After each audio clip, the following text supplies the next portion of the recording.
All right, we good to go?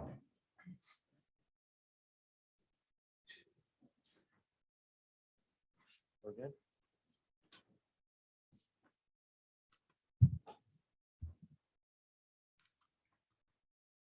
All right. Let's see if I got this figured out here. All right, so thanks everyone for joining us for this session on economics and water resources in North Carolina.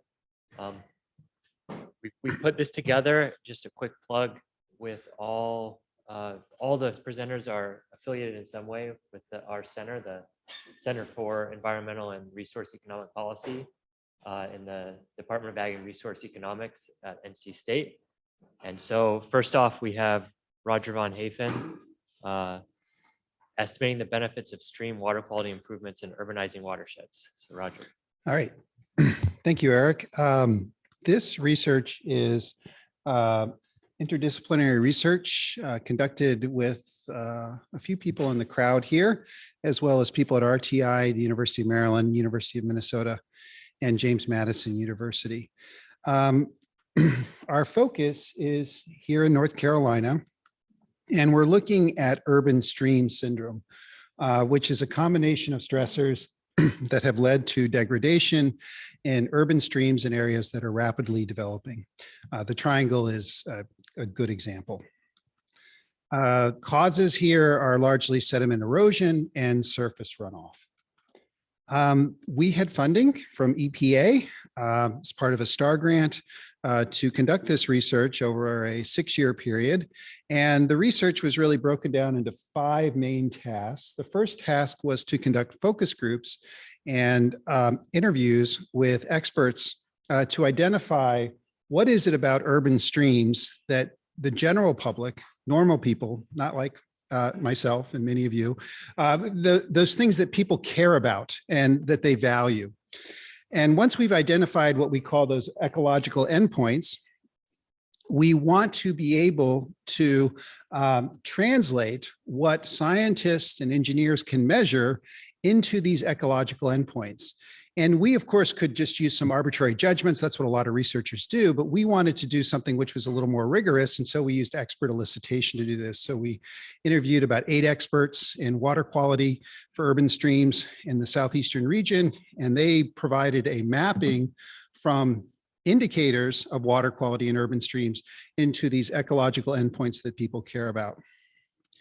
Then once we've got this translation into metrics that people care about, we want to link those metrics to people's preferences and what they're willing to pay for improvements in those endpoints. And we do that through a stated preference survey, and I'll talk a lot about that here in my presentation. At the same time that we're doing all of this, my colleague Dan Obenhauer and Jonathan Miller over in engineering are developing a water quality model that it uses Bayesian statistical methods and all of the available data that we have to summarize that data in a meaningful way and generate forecasts for the entire region of analysis that we're focusing on. And then we apply this to the Upper Neuse River Basin watershed, and I'll talk about a case study that we do there. So a few things about the ecological attributes or endpoints that people care about. Through the focus groups that we conducted, we had 13 different focus groups. We identified 3 main attributes that people cared about, ecosystem conditions being the one, so the overall health of the ecosystem, human health risks as measured by bacterial risks. So the degree to which if you were to wade into these waters, or your children might wade into these waters, they might get sick from exposure to bacteria that's in the waters. And then finally, murky water days. Now, if you live here in the Triangle, you know that on a day like today, those waters are going to certainly be murky, but obviously more degraded streams are going to be more murky more frequently. So those were the 3 endpoints that our focus groups really identified as the most salient. They also talked a lot about trash as another one, but EPA and its regulatory authority doesn't have a tremendous amount of impact on trash. And so in the interest of parsimony and trying to keep the task, the valuation task relatively simple, we set aside trash and we just focus on these 3 attributes. So a little bit more about ecosystem condition. I know that's pretty small font right there. We developed a survey instrument that describes ecosystem condition and different levels of ecosystem condition. We provided graphs and then text that describe how you would characterize what we describe as good, fair, and then poor ecosystem conditions. And we ask people, and we have people consider the percentage of streams in a particular geographic region that fall into these three categories. Human health risk. So this is the, if you are in the risk communication literature, this is something that you've probably seen. So this is this is how we convey probabilities to people. We talk about how in baseline conditions, there's a certain baseline risk associated with getting stomach illnesses. And then if you're exposed to streams that are in low, medium, or high water quality along this human health risk dimension, the marginal effect associated with that exposure has differential effects on your chance of getting sick or getting some kind of stomach illness. And so we describe human health risk in this particular way to our survey respondents. Murky water days, we present some pictures of what a murky water day is. And then we have these graphs that tell you, well, what percentage of days or what percent of 100 days falls into each of these categories. And that's how we get that. That's how we convey that to people. Okay, so those were the attributes. That's what came out of the initial focus groups. The attributes are ecological endpoints that people care about. The water quality modeling exercise, Dan Obenhauer is in the room. He's sitting in the back. He can answer these questions in far greater detail than I can. And in the interest of time, I'm going to go through this relatively quickly. We focus on the Upper Neuse River Basin. We, meaning Jonathan Miller and Dan, go out and collect as much data as there is publicly available, and also from some additional sources for water quality in this particular region. And we also collect information on those stressors that cause water quality impairments, such as the location of wastewater treatment plants and other factors. And we develop a statistical model within a Bayesian framework that links these 6 water quality indicators to these stressors which cause water quality problems in these streams.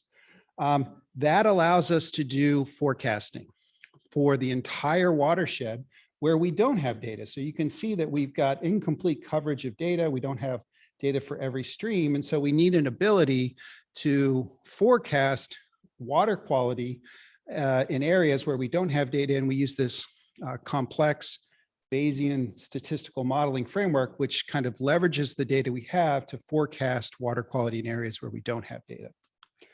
Okay, so that's my high-level discussion of the water quality modeling, and I'll just move on from there. In addition, so once they've got this predictive model, they can generate predictions for different scenarios, and we considered a number of different scenarios, which are summarized basically here. These are very stylized scenarios. And then we can generate projections as to which of the streams are impaired along each of these dimensions. And you get pretty graphs like this for the different streams. Okay, so then on to the expert elicitation. So here we go to 8 experts where we present to the experts a row of data in terms of these 6 water quality indicators. There's a lot of prep that goes into this, where they communicate with the experts to make sure that to make sure that we understand how they are thinking about these indicators and how they might map into our ecological endpoints. And then what we do is we present these data rows, and we actually presented 100 different data rows where we say, okay, if you had data over a time period, over a month or 2 months during the growing season, where the average data looks something like this, how many streams do you think would fall into these different categories for ecosystem condition? And then you do the same thing for human health risk and then murky water days. So the experts would determine which of these indicators is most salient for each of these endpoints and do the mapping from indicators to endpoints. You do this for murky water days, and then we also do it for human health risk. This took longer. Human health risk was complicated, and the reason why is that the data we have is for fecal coliform, and if you look at the EPA regulations for bacteria, it's primarily in terms of E. coli, and also the standards that EPA sets are for adults, but the exposure in this context are really kids. I mean, adults don't really play in streams, but kids do. And so this is where the experts come in handy for us, because they can, look at fecal coliform data and try to draw this inference, which is more relevant for kids than it is for adults. And then, of course, there's regional heterogeneity across the entire landscape. Okay, so we do a survey. We're going to target urban counties here in North Carolina. So the three largest urban counties, or three of the largest urban counties, Wake, Mecklenburg, and Guilford counties. We do probability-based sampling, collect about 2,500 observations. Before we do the survey, we do lots of things to make sure that our survey instrument is credible, that it's understandable to the lay public. We do focus groups, cognitive interviews. We do 2 pre-tests, and then this slide is actually a little out of date. We collect almost 2,500 observations. The survey instrument is programmed up in Qualtrics. There's lots of pictures, there's lots of graphics, and there's text. We have an experimental design which presents to different people different scenarios, which we ask them to potentially value. I'll go through an example here in just a minute. And we develop that design in an efficient way to extract as much information as we can from the survey. And the attributes presented are presented in random order, either so that we don't have any kind of ordering effects at play. Choice experiments, they center around action plans that improve water quality in about 25% of stream miles, or about 100 miles in each county. So in this one, we're looking at, what is that, Swift and Crabtree here in Wake County. We present these choice experiments where we say, here are baseline conditions. And this first column here is what happens after the action plan. And what you see is that there's an improvement in water quality. There's more streams in the good category, less streams in the bad category along these 3 dimensions. And there's a cost. Okay, so the economic trade-off is between cost and water quality improvement. And we can infer what people are willing to pay for this. We did prep people. There's extensive prepping people for these choice experiments. We just didn't drop them in their lap. We wanted to make sure that they understood what was going on. So we have a lot of preamble text that describes how the choice experiment works and what people are actually getting with the choice experiment.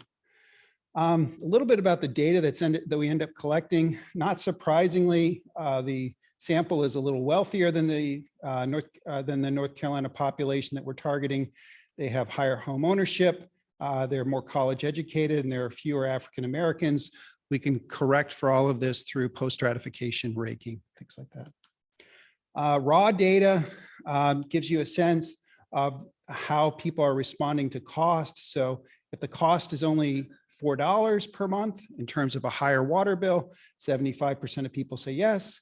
If the cost is $32 a month in terms of a higher water bill, only 32% of people say yes. So people are responding to prices as we would expect.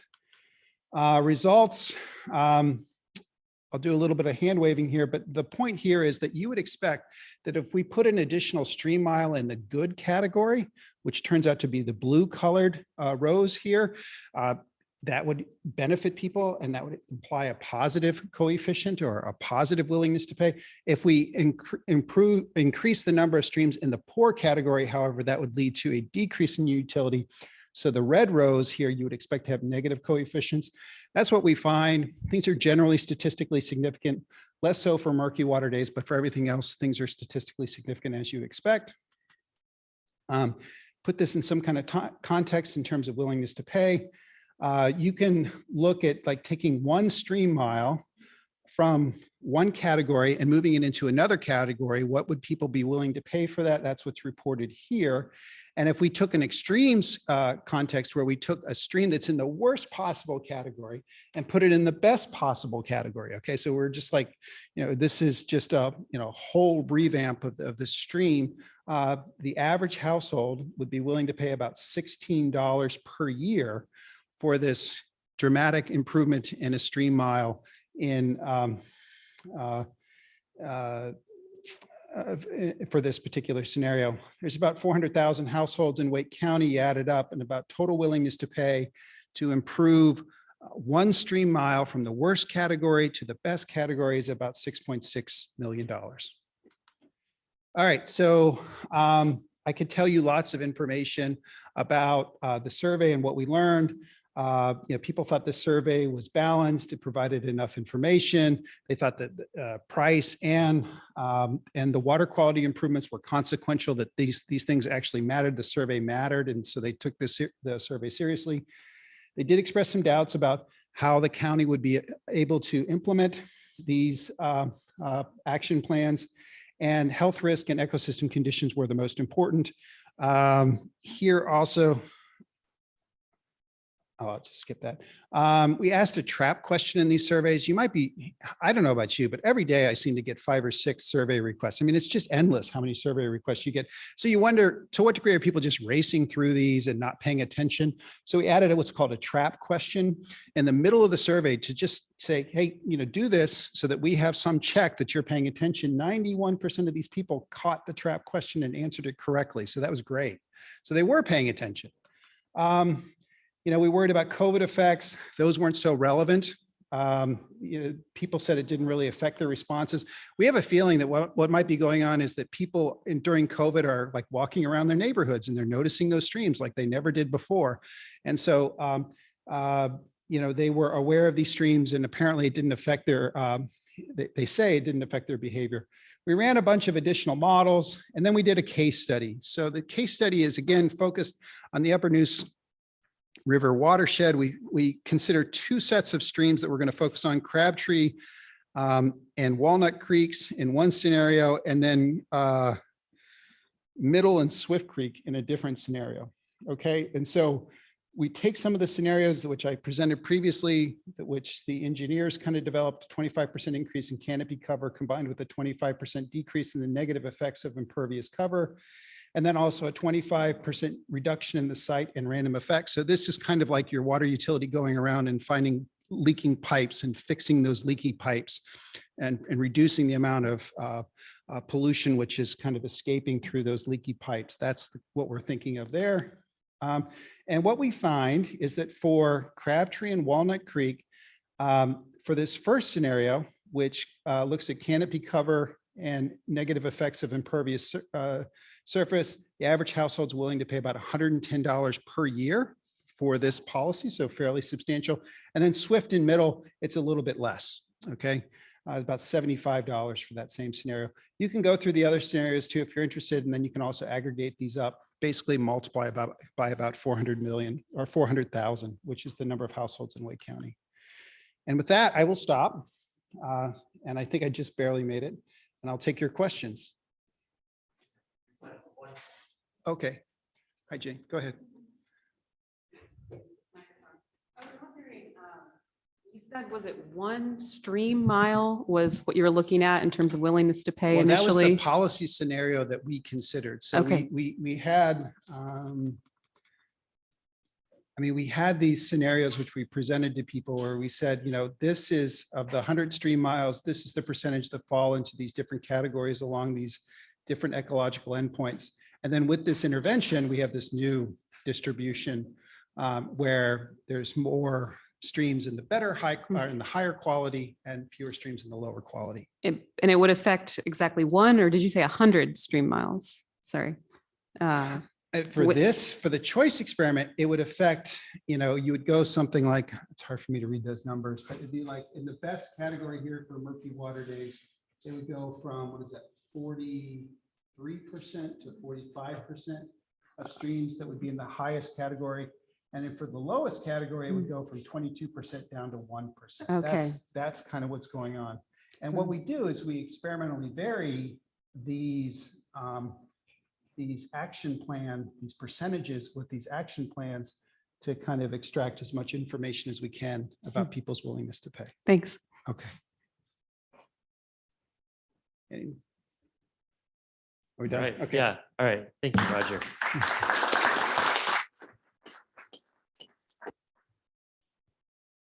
Who's Right. next? So next up is Andrew Hutchens, who's a PhD student in Ag and Resource Economics at NC State. He's going to be presenting on power plant drought response and the role of markets.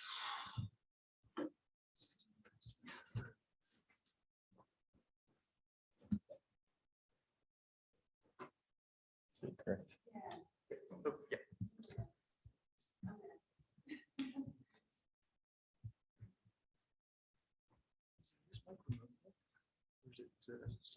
Yeah, you can take it off if you want.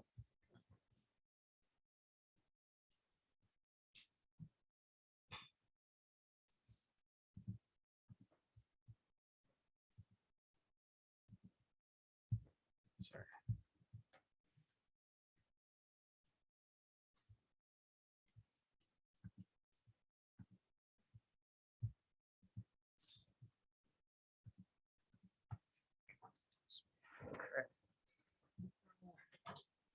I, of course, forgot my pen on the way over here, but such is life. So I have to deal with the marker.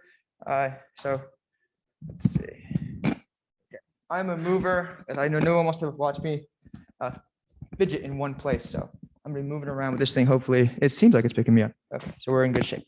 All right. Hi, everyone. Welcome. Thank you for coming. We're gonna talk about something I promise is related to water, even though it's a lot of power plant electricity market stuff. But this is joint work with Eric here and Harrison Fell over at Columbia. This is still in pretty preliminary shape, but I think there's some good insights to be had right now. But more on that in a moment. I just realized I got to keep coming back and forth anyway. Okay, so here's an outline of what we're going to do. We're going to start with an intro, background, all that standard sort of talk structure. I promise I will not take up too much of your time. Okay, so why are we interested in the impacts of drought on power plants? Well, the transition to a decarbonized power sector and a decarbonized economy is not going to be an overnight thing. Right? This is something that's going to take time periods, right? Whether that's months, years, decades, right? So we're going to be engaged in a transition to this decarbonized power sector, to this decarbonized economy state. All right. And so on our way there, we need to make sure that the power grid of the electricity sector is resilient to the climatic shocks that are going to result and that have resulted or that have occurred in the past. All right. The ones that we focus on here is drought, right? But you can imagine your favorite climatic shock, right, if you choose, right? We're going to focus on drought here because power plants do use water. All right. And I'll describe in a moment exactly how they do, right? But right now, just bear with me. They use water for the production process. All right. So a lot of things rely on power, right? And especially again, as we transition towards an electrified economy, it becomes more and more important for them to be resilient to these shocks, right? Droughts, unsurprisingly, are periods in which there's less water available, right? It could be in the ground, in groundwater, or in surface water, such as rivers, lakes, streams, all right? And this is going to strain the electricity production process because, again, these power plants rely on water to produce power, right? It's an important component in their power production process. So we have some shock to the input, to an input, which is water, which then affects the output, which in this case is electricity, all right? Yeah, so this is unsurprising. It has wide-ranging effects on things beyond just the power plant's operation. The power plant is going to be affected by this reduction in water, but then that's going to affect the power market, and that's going to go on to affect the entire economy and surrounding society, right? Did I put it? Oh, I didn't put it up there. I did put it up there. Yeah. So we are interested in informing this response so that hopefully we can inform new mechanisms or improve existing mechanisms to have these power plants be resilient to these shocks. Okay. Right. So what exactly are we getting at here? All right. So the first thing we want to do here is just characterize simply what determines a power plant's response to drought. Right. So past research, in particular, one paper that I can refer to you if you would like, looks at how a power plant responses, how a power plant responds to drought, right? But not necessarily taking advantage of the fact that electricity markets vary over space, over geography in the United States. So we'll see a map. Actually, I'll go there now. of what we consider to be power markets. Right, so we're going to exploit the fact that regional transmission organizations organize themselves in these manners, right? And these serve as sort of the beds or the bedrock for electricity markets in regulated areas, right? Or these are deregulated areas, sorry. And we're going to lump together all non-market areas, all the places in gray, as non-market areas, right? These are areas that are still in regulated states, right? That still have basically monopoly power in wholesale electricity market sales and in retail market sales, right? So back to the research questions real quick. All right. We're gonna exploit this variation in market structure, both in electricity and in water, to see if there are any efficiency or stability advantages to being in these areas. All right. This is an economics focused paper. We're interested in figuring out if having a market for electricity or water actually helps out, right? You would think if there is a market, intuitively you might think, yeah, it's easier for folks to facilitate exchanges in tough times, such as drought, right? And in places that don't have markets for power or water, it's harder for people or firms to respond to drought. Okay. And then this is a relatively newer question that we're trying to answer. How do power plants respond under different or alternative policy or market scenarios? Different from the one that we currently see now. So basically different from stuff like this, right? We're going to try to accomplish this using machine learning, but I'll just tell you now, we have not done that yet. So sorry, it might sound really cool, but I don't have any information on you concretely yet. Okay. But those are our three questions here. All right. So we want to figure out how plants currently respond, right? Based on their own characteristics and based on the characteristics of electricity markets and water markets surrounding them or that they're in. And then hopefully figure out how they'll respond under future policy scenarios, future drought shocks, or alternative policy scenarios for water and electricity, right? So what do we do actually? We first construct a panel of plant PMFT level production and water usage. PMFT is prime mover fuel type. It's basically a fancier way of saying generator. We have our reasons, but it's a fancy way of saying generator level production of power, generator level usage of water. And we consider water withdrawal and water consumption, okay? Stuff that's in italics is stuff that we have not done yet, but that we seek to do, right? So I'll let you look at that and I'll focus on stuff that we've done so far. We construct that panel, we run our models using non-satellite data. So we want to use the satellite data on land surface reflectance, for example.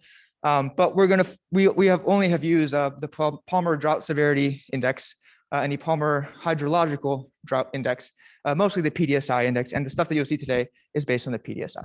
Okay. And we want to figure out their drought's first order effects on power production and water usage. All right. First order meaning overall across all fuel types, all generating methods.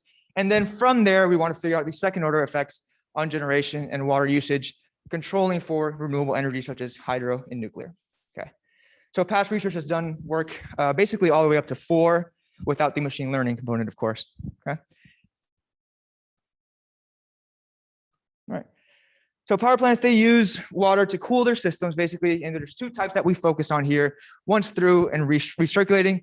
Recirculating systems have an advantage in that they don't withdraw as much water as once through systems, but they consume more because the water goes into a cooling tower, it hangs out there, and ultimately some of it is going to evaporate.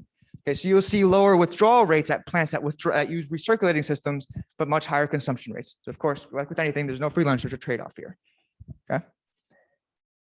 And we're interested again in electricity markets and water markets. I've shown you this picture before where we exploit the regional transmission operators as our power markets. All right, so we've got 7 here. And again, all the areas in gray, all of the power plants that we observe in gray are going to be lumped together as a non-market area or a regulated area. Okay. And this is not exactly what we're going to use, but this is an example to give you an idea of how we leverage the variation in water markets in the country. Okay, so you've got mostly riparian right systems over in the East Coast and prior appropriation systems on the West Coast, but it's not as cut and dry as that binary delineation, right? Even if you have the entire West Coast and prior appropriation, each state may have different specific laws within that doctrine, right? That will either facilitate or make more difficult the exchange of water from a power plant and whoever owns it, okay? Right. And why do we want to do this? Well, actually, I'll leave that till later on. It's coming later on, right? So what data do we have? We used from 2010, 2016, mainly because the PDSI data ends in 2016, but we do have it for all counties in the US at the monthly level from 2010 to 2016. And then we also obtained plant level and other county level and RTO, Regional Transition Organization level data from this for this span. Okay. Again, our Palmer Drought Severity Index, you all probably here know way more about it than I do. But this is, we like this index or this measure because it helps us account for the effects of climate change. Like we're interested in drought from the perspective of climate change's effects on the power market. So it only makes sense to use the measure that best captures climate change's effects on groundwater, surface water concentrations. Okay. There are other measures where we've tested things like precipitation anomaly that don't quite represent drought as well, right? I mentioned before the Palmer Hydrological Drought Index that does not do as good a job, we think, at representing drought as the PDSI does. But there's something better than PDSI, and that is the satellite data that I've teased that we have yet to use, and hopefully we'll use soon in the future. Okay. This is a map of our current data. There are a lot of counties in black. Those counties do have drought severity data, PDSI data available. I've only colored in the counties that ultimately end up in our analysis. Okay. So lighter colors mean drier, darker colors mean wetter. This distribution of PDSI should not be surprising, especially to folks here in this room that are more versed in water than I am. Okay. All right. This is just where we got our data from. Nothing terribly interesting here. But if you have questions about it, I'm happy to answer them later on. All right. But we get a bunch of it, right? Unfortunately, there's not a lot of data on cooling water usage or just water usage by these power plants. And that's where the machine learning, we hope, will help out a lot in predicting or modeling the water usage by plants who report generation data, but don't report water usage data. Okay, so we have, I think, on the order of 700,000 observations for plants and their power output, and only like 60,000 observations of those 700,000 or 600,000 that report water usage. So there's a big gap there. Right? We want to measure both power generation and water usage, but we're missing a lot of water usage data, despite the fact that plants that we have information on are well distributed across the country. So hopefully machine learning will help us predict this water usage information for the plants that don't have that reported. Okay. Actually, I want to focus on this here.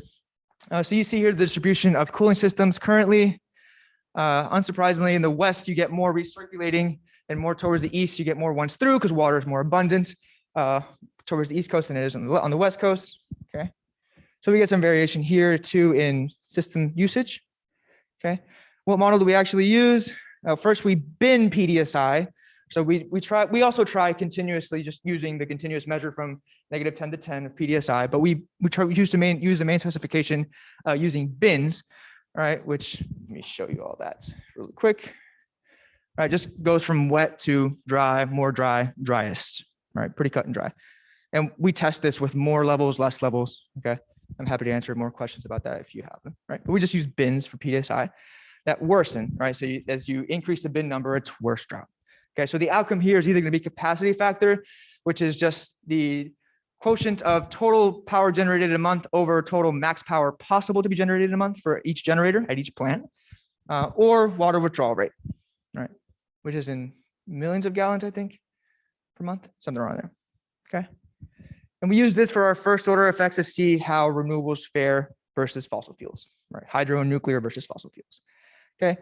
For our second order effects, we control for net load, which is load or electricity demand, accounting for hydro and nuclear production to see how then, if there are any substitution effects between fuel types, which you see here between natural gas and coal, or between cooling systems, which you see here. Right. Models are pretty similar. It's just that our dummies look a little different. Okay. So here we see if there's any substitution between natural gas and coal. Here we see if there's any substitution between cooling systems. Okay.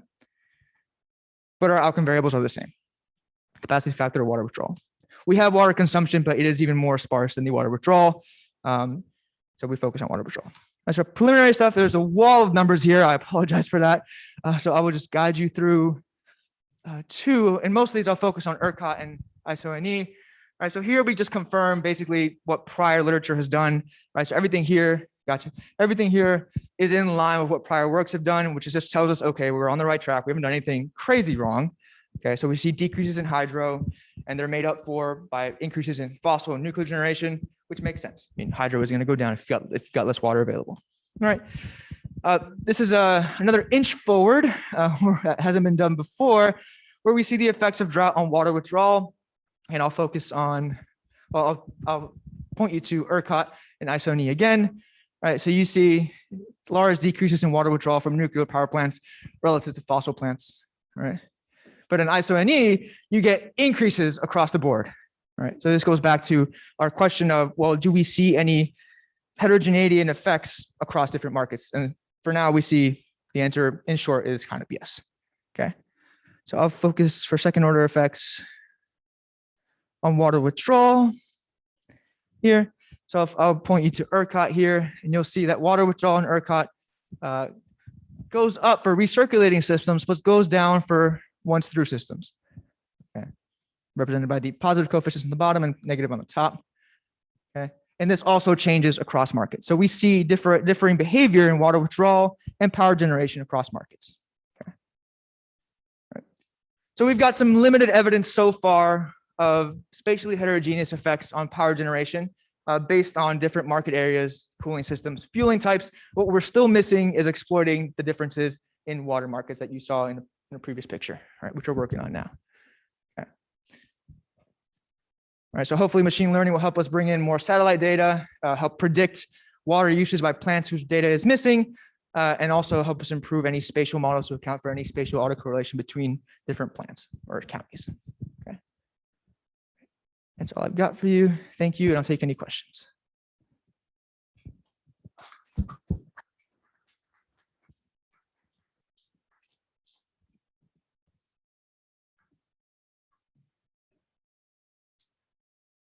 Well, I have a question if Yeah. no one else is going to ask him. Yeah. Can you summarize for everyone what the role of markets might be in adapting to climate change, and especially in this case, drought?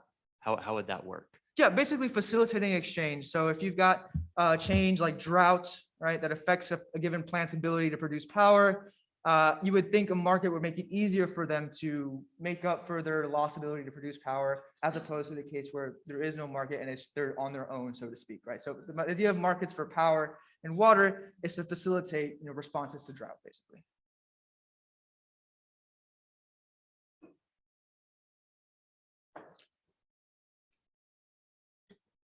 All right. Well, thanks, Andrew. Great, thank you.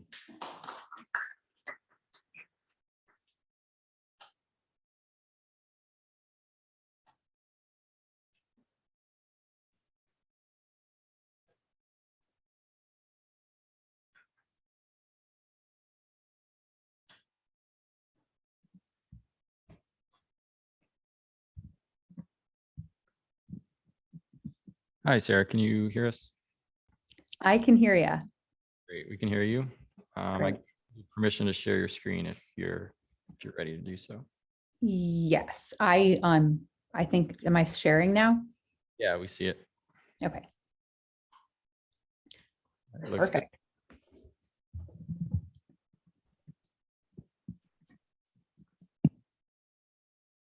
All right, great. Let's see. Okay. Oh, one sec. So- One sec. Oh, okay. All right, we good? All right. So next up is Sara Sutherland at Duke University, presenting on the economic value of submerged aquatic vegetation. Go ahead now, Sarah. Okay, thank you. Thanks for the introduction and for organizing, Eric. I'm presenting today a summary of findings from a report that I and some colleagues prepared for the WRRI Pamlico National Estuary Program on the economic value of submerged aquatic vegetation.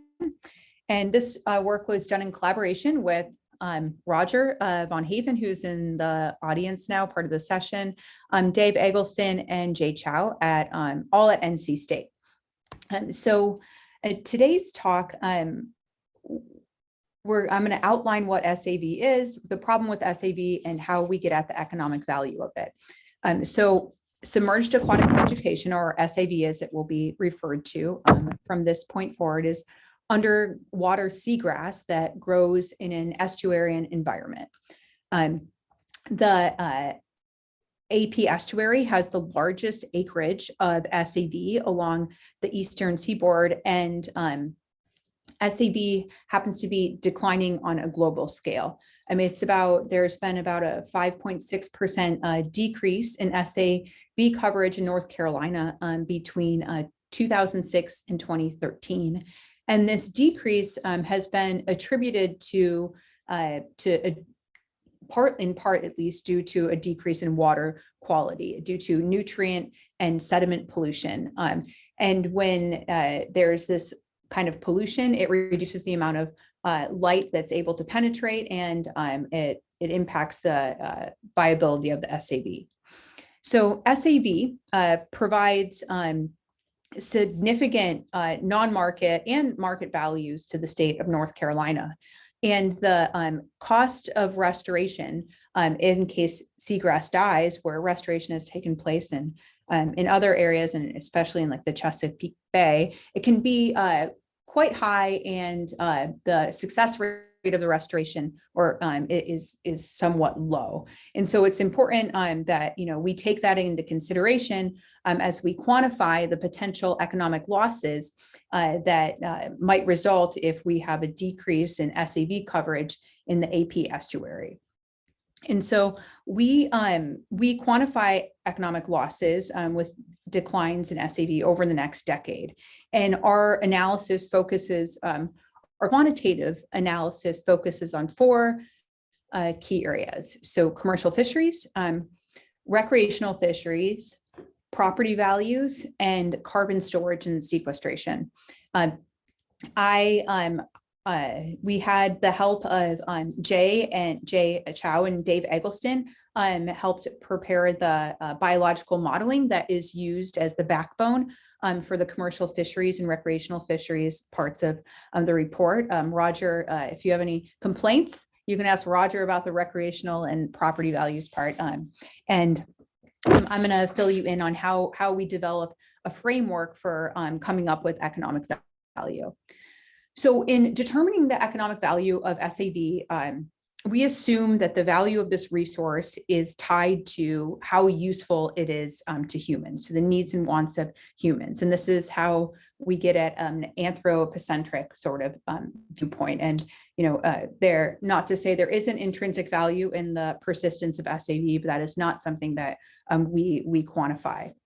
The value is derived from usefulness to people, and we operationalize this anthropocentric value by using a willingness to pay framework. So we focus our analysis on potential ranges of losses of SAB annual losses over a 10-year time period.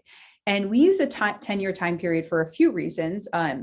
Most notably, it's the typical time frame in which coastal policy and habitat protection policy is developed and implemented. And also predictions beyond this time period become more speculative and uncertain. And it would be time to come up with some new estimates as time progresses. And so we have a baseline coverage of SAB of 130,418 acres. And we evaluate what happens if we have annual losses of 0.5, 1.5, 2.5, and 5%, which will result in decadal losses of anywhere between 5 and 50%. And so for each of these different loss scenarios, we quantify economic losses associated with losses to commercial fishing, recreational fishing, residential property values, and carbon sequestration. And it's important to note that as we compare benefits across time, we convert our future values to present value terms, which allows us to do that using a discount rate of 3%. So we focus on these four areas, mainly because these are where we think that the biggest value is derived, and also because of data limitations and availability. So for commercial fisheries, we estimate market losses, which are profit declines for blue crab fishermen arising from loss in SAB acreage. Blue crab depend heavily on SAB through their life cycles. And it's one of the most commercially important fish species in the estuary. And for recreational fishing, we quantify the non-market loss to recreational anglers from catching fewer fish, specifically red drum and spotted sea trout. And those are the two species that are most commonly targeted in the AP estuary and are most likely to suffer from SAV loss. And the third category is residential property value loss. And so we look at how residential properties within 500 meters of the AP estuary, how their value declines when SAV declines. And finally, we estimate market and non-market losses associated with reduction in carbon storage and sequestration that would result in a decreased SAV coverage. So the biological modeling, I'm not going to get too much into that because that's someone else's realm, but there we Dave and Jay use data on the young of the year mean enhancement of, and they compare the populations in bare substrate or unstructured bottom versus when there's SAV. And the assumption is that SAV loss results in lower recruitment for the species of interest, and the lower recruitment means lower population and lower catches. And the approach that's taken is a stochastic forward projection that's based on population dynamic models. So for blue crab, we take this change in production that we get from the estimates from the biological modeling, and we convert that to change in profits. And it's a pretty simple calculation. So we take the change in catch times the change in price to get the change in revenue, which we see the equation right here, highlighting that. And then we convert to get a measure of producer surplus, we convert our change in revenue to a change in profits, essentially. So estimates indicate that that the percent of gross revenues that are actually profits are about 43%. So we know that for whatever change in revenue, we also get a 43% of that will be change in profits. Okay, so a summary of our findings. We can look at the most important is the change in profits, but you can see the change in total landings and total revenues under the 4 different scenarios. So landings will change, if we have the lowest scenario with a 0.5% loss of SAV, we'll have somewhere between like 1.8 million pounds of crab less landed, and in the most extreme case, almost 17 million pounds of crab, which will translate to somewhere between $0.7 million in losses, in lost profit to the blue crab harvesters to nearly $7 million with 5% annual losses. And so then we transition over to recreational anglers.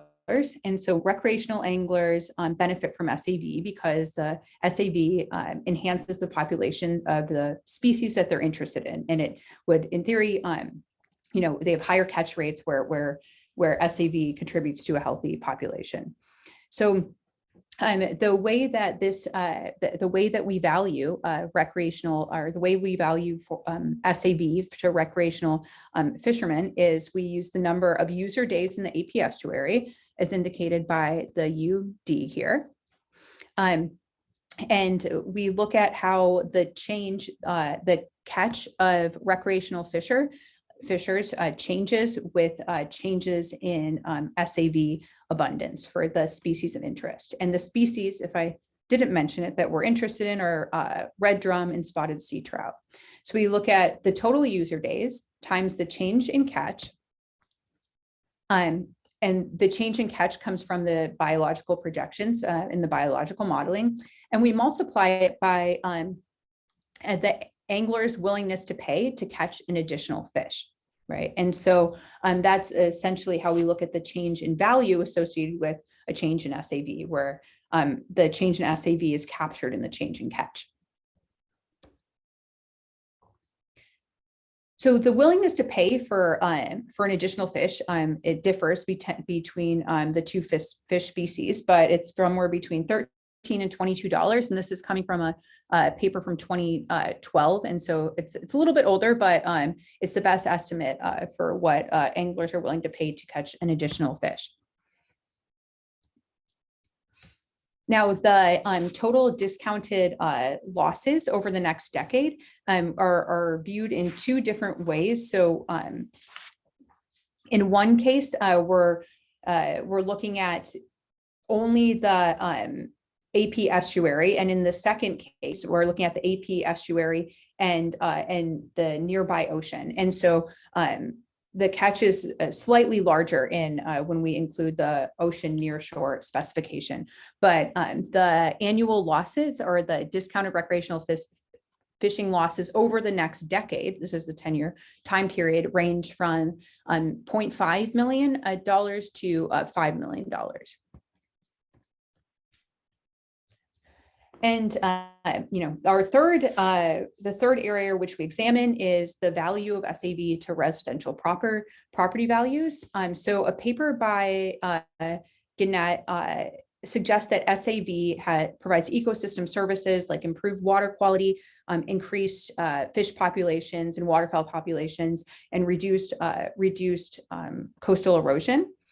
And Gannett identifies the capitalization effects of SAV, or how much value it adds to homes, by comparing property values within 500 meters of the shoreline and in close proximity to SAV to those that are close to the shoreline but in not close proximity to SAV.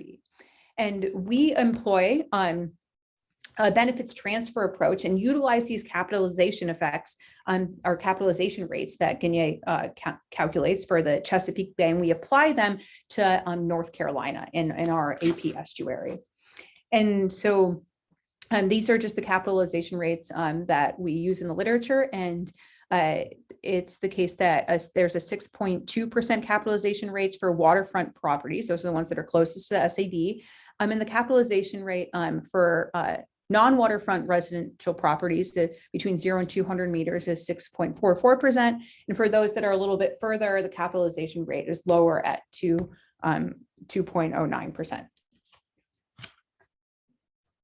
And so in the AP estuary, we have 2,700 residential properties located within 500 meters of the AP estuary shoreline and SAV bed. And the total value for all of these homes aggregated together is $8.3 billion. This is in millions, you'll notice. And so we can look at, because the value of SAV is, it's capitalized in home values. If SAV decreases, presumably the home values will also decrease. And so we can calculate what this actual reduction in property values will look like at the different annual reductions in SAV. So for 0.5 annual reduction, the total loss is $2 million. But if we get up to a 5% annual reduction, we're losing up to close to $23 million over the next decade. And finally, our fourth category is carbon storage and sequestration. So SAV generates ecosystem services by sequestering carbon and storing carbon. And Van Hoeven did some work on this, I guess 5 or 6 years ago. But we update this work and come up with a new value for SAV. And we do a couple of things that are important. We look at the change in SAV coverage. We update the social cost of carbon, and we calculate losses rather than for a year on a 10-year basis. So I guess I'll say a couple more things about that. So our analysis is also a little bit different than Van Hoeven, because we, in other analyses, there's this assumption that only continuous SAV sequesters carbon, and we create a range of estimates for the value of SAV to carbon storage and sequestration by looking at what if it's the entire acreage that sequesters carbon versus just dense acreage. And the social cost of carbon that we update, that represents the marginal global cost to society of an additional ton of CO2 in the atmosphere. And so we assume a 3% social discount rate, and we get to the social cost of carbon, $52 per ton in 2019 dollars. So you'll notice these numbers are big, at least bigger than what we've seen. And the lower bound, if we are only considering carbon sequestered by continuous SAB, we have a total lost value of sequestration between $3 and $31.2 million. And if we're looking at all SAB, I think a whole 138,000 acres and taking that into consideration, the lost carbon sequestration value is larger, ranging from $8 to $80 million lost over the next decade. So we can add all of our losses together and we come up with an aggregate loss estimate. And so when we lose the SAB, we also lose these ecosystem services that are provided by the SAB. And so we construct lower and upper bounds of aggregate losses by summing up the lower bound and upper bound and getting this midpoint estimate, which is highlighted. And so the lower bound and upper bound will vary depending on what we include in our estimates. So for the recreational fishery, are we including spillover in the nearby coasts, or are we in terms of the carbon sequestration, are we accounting for all acres of SAB? But and we also the numbers, when we do this, we also make sure to account for double counting, which can be present if it's the case that some of the recreational value of the SAB to recreational anglers is already capitalized in property values. And so we account for that. But the midpoint estimates for total value of or for the average value of SAB range anywhere from $8.64 million of loss if we have over the next decade, if we lose 5% of SAB, up to almost $89 million if we have a 50% decadal loss in SAB. This is over the decade. That's how the numbers are getting together. So what does this mean? So we can divide this midpoint estimate by the total acres lost, which vary in each scenario. Obviously the lowest loss is the 5% of the 138,000 to get the value to get the value per acre of SAB. And so we get our average economic loss per acre is about $1,290. Now, it should be noted that this, not sure where I have time here. I see someone, I don't know if okay, 1 minute. All right. So it should be noticed this is a lower bound for our estimates because there's many more fish in the sea than blue crab, red drum and spotted sea trout. And so we're not accounting for these. We don't have all the data we need to estimate impacts on other fisheries.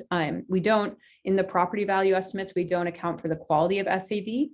And we've only shown you values for carbon sequestration and not loss in storage. And that's because we're not sure of the rate of decay of the SAB that is storing carbon. And so we have these sorts of limitations. And we also don't quantify losses to things like waterfowl, to hunters and anglers of waterfowl and people who like to take pictures of birds. We also don't quantify the benefits that SAB provides in terms of protection of the coast. And 1,200 miles of North Carolina shoreline is in the estuary as compared to, I believe it's only 325 miles of North Carolina shoreline are in front of the ocean. So this is not all encompassing, and it provides a lower bound for the economic value of SAB. And that is what I have time for, probably less. Great, thank you.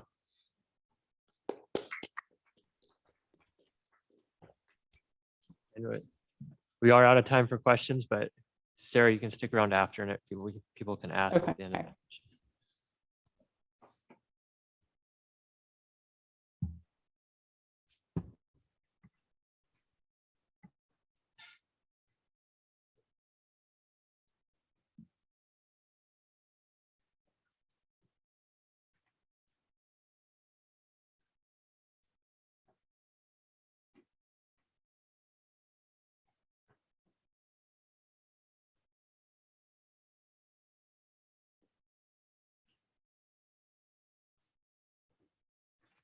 Right, great. Well, next we have Judd Griffin, who's a master's student in economics at NC State, presenting on water affordability in North Carolina. Thank you, Eric. Hello, everybody. Like Eric said, my name is Judd. Sorry, that was in the plan when I wrote this speech. What I'm going to do today is basically break down my master's thesis into a short set of slides. And I promise that by the end of this, you will have a great understanding of all of the current state of water affordability in North Carolina, and you will learn something about water affordability across the United States that you probably had never heard of.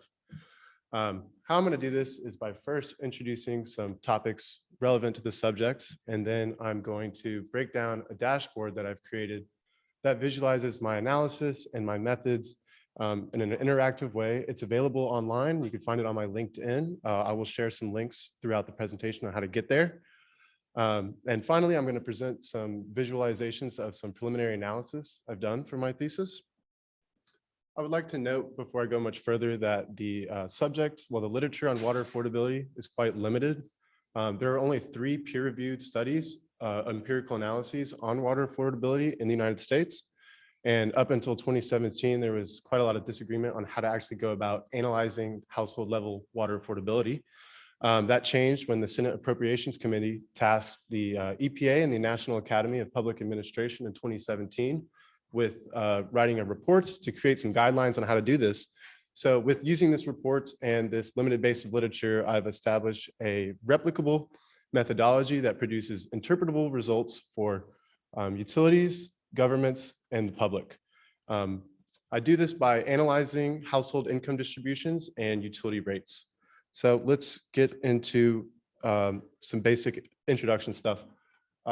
Circle of Blue, the Drinking Water Resilience Interactive Project, and the UNC EFC are the primary organizations that have helped me get my research up and running. I definitely would not be able to be where I am today without Circle of Blue, who has inspired me with a lot of their water affordability research and a lot of their analysis on the subject. All of the data and data that I've analyzed that is presented in this presentation comes from the UNC Environmental Finance Center. I recommend strongly checking out the water and wastewater rates dashboard. They have some additional water affordability analysis available there and utility rate data going all the way back to 2005. It's an excellent resource.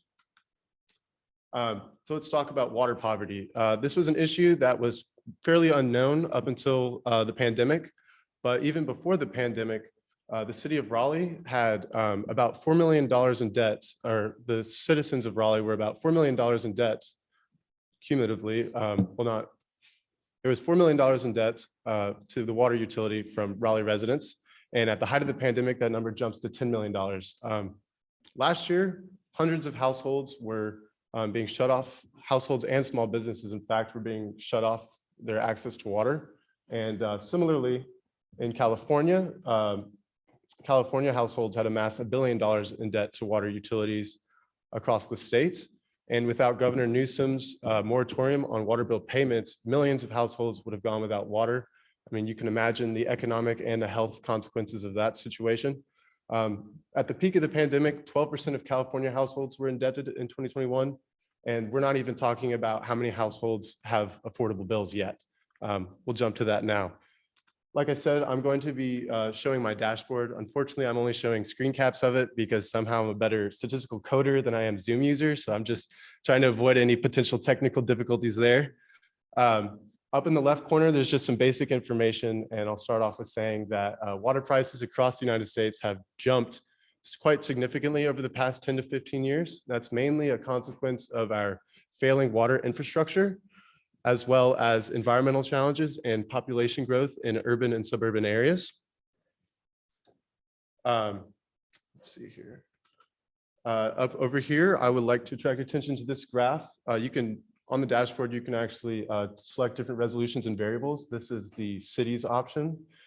This visualizes basically my process of how I actually went about analyzing affordability. What I've done was matched utilities with the cities, towns, and counties that they serve, which comprise their service area.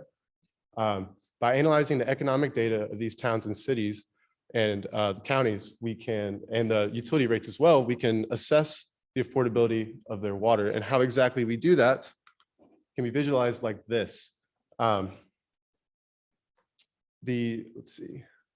We'll look at Raleigh, for example. If you select one of those blue dots on that graph, let's see, on this graph, you'll see, oops, sorry. You'll get a detailed analysis of a system level utility for, or the system level affordability of a utility. So we'll look at Raleigh, for example. Raleigh provides water to 4 different municipalities.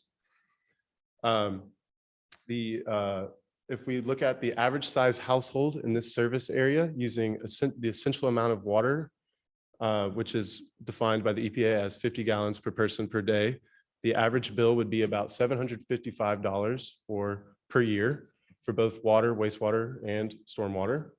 And then using the EPA residential indicator, we can define what makes a bill unaffordable. The EPA-RI defines an unaffordable bill as a household spending more than 5% of their income on it, or their yearly income on it.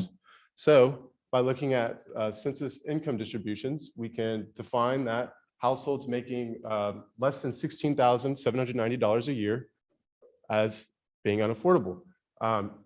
What I like to do is categorize these census brackets into high-risk groups and at-risk groups, because like I mentioned earlier, we're only looking at essential usage, which pertains strictly to drinking water and everything inside the house, nothing outside. So there's a lot of variation between actual usage, but we're only looking at what is affordable for essential usage. So below this blue line, which we've defined using the EPA-RI and the average water bill, you have 2 census brackets that are in red, in dark red. And these would be households that are at high risk and very likely cannot afford their water bill. The next census bracket above it is intersected by this affordability threshold. And these are households that very likely cannot afford their water. And as I mentioned, due to the heterogeneity in usage and household size, there can even be very large households using moderate amounts of water, but that could still have incomes not inside this range, but still be unaffordable. So it's important to look at this as a range and as in kind of categorically. Using this analysis, and averaging these high risk and these at-risk ratios, and then taking a weight for utility size or the number of customers a utility has, I estimate that about 16.5% of households are at risk of having an unaffordable essential water bill. And as you can see here, that these are the countywide high risk ratios, visualized, just ranked just for simplicity. You can see that it kind of varies across geographies. Out here, as you would imagine, unaffordability is great in impoverished regions. But not only does the coastal plain of North Carolina have a lot of these impoverished regions, but they also have the highest water and wastewater rates in the state. A statistically significantly difference in rates is observed between the 3 regions and across greater regions as well. I would like to attract your attention to this graph. I'll break it down really quick. On the x-axis, we have utility high risk percentage, which is just the proportion of customers at high risk of having an unaffordable bill. On the y-axis, we have a water price variable for 5,000 gallons a month, and it's color coded by region. We have just the 3 main regions, and also the bubbles or the points are they have size for utility. They're marked for utility size. So a smaller bubble has fewer as a utility with fewer customers, and the large ones with more customers. And you'll notice that in the bottom left corner, there's an abundance of these large bubbles, large utilities that have relatively low water prices, relatively low rates of affordability. These are going to be your utilities in municipal areas. And then as you move right along the x-axis, you'll notice that the utilities with the highest proportion of customers with unaffordable bills are very small. They're very small and they're mostly red. That's because, again, we're seeing these rural coastal utilities, utility customers being unable to afford their bills. At the median, both water prices and sewer prices have doubled from 2005 to 2020. On the left, both of these graphs are ridgeline graphs, which show the distribution of water prices and sewer prices for every year from 2005 to 2020. And let me just really quick. You'll notice that at the beginning of the graphs in 2005, the distribution of water rates, this is just for a customer using 4,000 gallons a month. This is approximately like 300 utilities. It's roughly normal with a slight right skew. But as you move up the graph, not only does the median move outwards, you'll see that it becomes increasingly more varied. With this large amount of variation, I've found a lot of extremes in affordability in pockets of cases where there are huge proportions of people that not only have high poverty rates, but have high water rates and are extremely vulnerable to having their water shut off. I have another graph here in red. We'll see that the average household bill, like we mentioned earlier, how we calculated that, the percent change in price from 2005 to 2020. And the blue and green are just two economic indicators. And you can see that the costs of the average price of water has outpaced income growth in North Carolina significantly. The average price of water has increased past the rate of inflation every single year in the data set, which was from 2005 to 2020.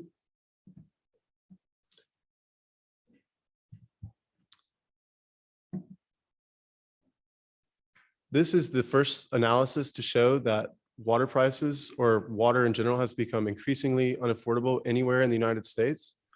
Previous analyses have looked at affordability across the United States, but none have collected data and organized it and merged it with economic data for 17 years worth of utility rates.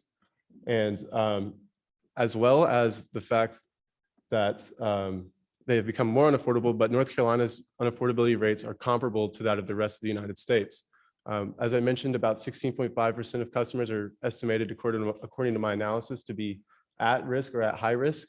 A similar study estimated that about 14.2% of US customers had unaffordable bills, according to the EPA-RI in 2017. So the North Carolina, this is not just a concern in Western states, which is a common misconception where water resources might be stressed more or whatever, but this is a phenomenon happening across the country and even right here in North Carolina. At the local level, we see it in Raleigh. You could not imagine that. Actually, I don't know if any of you have ever seen, if you drive down Gorman Street, there's actually a sign that have a water utility assistance program right here in our city. And the low-income household water affordability assistance program that was developed by the federal government and distributes funds across the United States to help keep funding programs like the one we have in Raleigh. And without it, without funding it, once it depletes, millions of households will go without water and businesses will get their taps shut off as well. This is a health issue. This is an economic issue. And personally, I think everyone should know about it. Do you have any questions?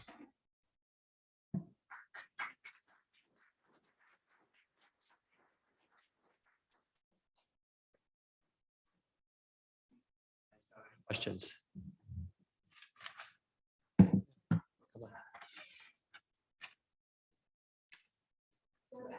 So there's a fair fraction of people who depend on household wells. So do you think you could use a methodology similar to this to analyze affordability for households that depend on their own private wells and look at affordability? Or do you have a sense of how that might compare? I have a sense of how it might compare. The struggles with assessing, no studies actually come out and assess private systems like you're mentioning because of the difficulties quantifying the cost, because the cost might be bared through a community, it could be borne through a neighborhood, or it could be even one house. So it would require a massive study to collect that data. But the similar functions and I've applied would apply just as fine. It would just be a matter of getting the data on When was the well made? How much did it cost to make the well? What are the operating costs of the well? I will mention that I forgot to mention that wastewater costs in North Carolina are significantly more expensive than water costs in general. But septic systems, another private system, like you mentioned, can be extremely expensive, especially when they fail. So there's a lot of research by the UNC Environmental Finance Center actually on the dangers of these private systems, which is very interesting as well. I recommend you check that out. Thank you. Mhm.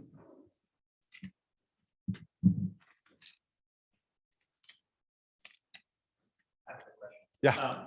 Hey, this is great. Well, not great, but it's good information. Thank you. So I appreciate that. I guess one of the things I'm wondering about is in that chart where you had the bubbles and you showed like the really small systems often have some of those Yeah, expensive. we can look at that again. Yeah. So in there, I'm wondering, like, are you familiar with the Viable Utility program that Division of Water Infrastructure runs? And I guess I'm wondering, like, is part of the problem of the affordability the size of the utility? And so they're trying to do a lot with a very small service, like a very small number of people paying for the water and the sewer. Exactly. Okay, It's so- that fixed cost that goes into developing the infrastructure, and they don't have the income, the revenues coming in. It's Okay, exactly that for so- the most part. I mean, I get it's kind of a loaded question here, but like, would mergers actually help resolve some of this, and did your research look into any of that? No, it hasn't. But generally speaking, all of these systems can be so spread apart, and they're very sparse, especially in rural areas. So a merger maybe wouldn't work because these systems could be even the closest rural systems where we have, these tiny little bubbles with any expensive water. They could be, 50 miles, 100 miles apart. In theory, something like that, could it would solve some administrative costs, I would think, but the infrastructure costs, I don't think you can't get around it with water, and that's the problem. Thank you.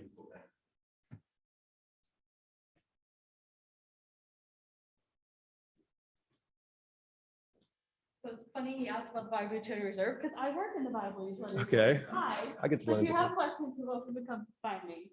But I was wondering if in your research and looking through everything, if you had come across the Division of Water Infrastructure's affordability calculator, which uses a lot of similar metrics, but also has some other information. I wasn't sure if you had come across that, and if so, if you considered it or just kind of, wasn't really applicable. Okay, so I did. I know generally what you're talking about.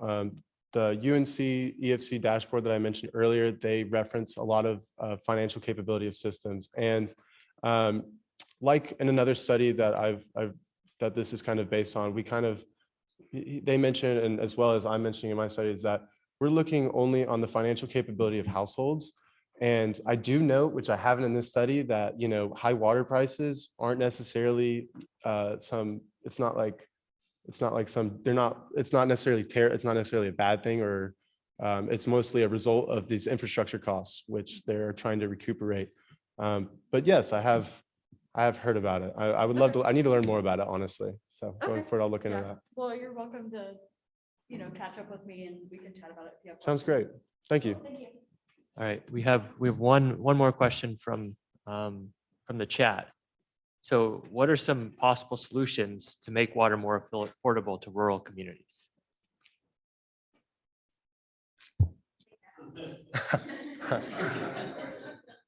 That is the question. That is the question.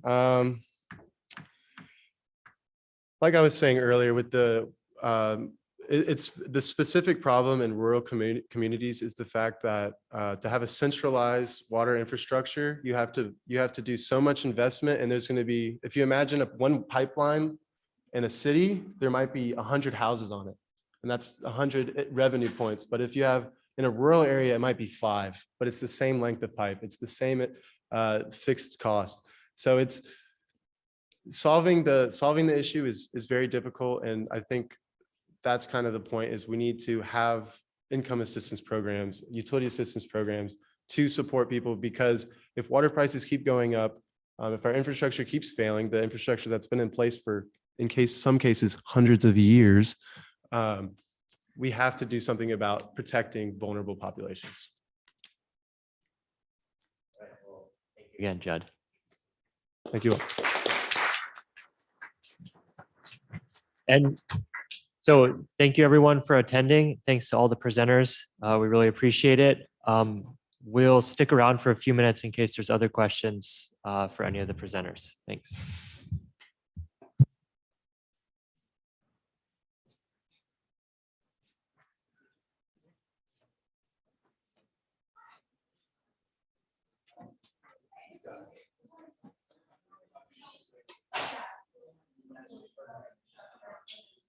No, actually, I did. I was, well, no, you're right. I started in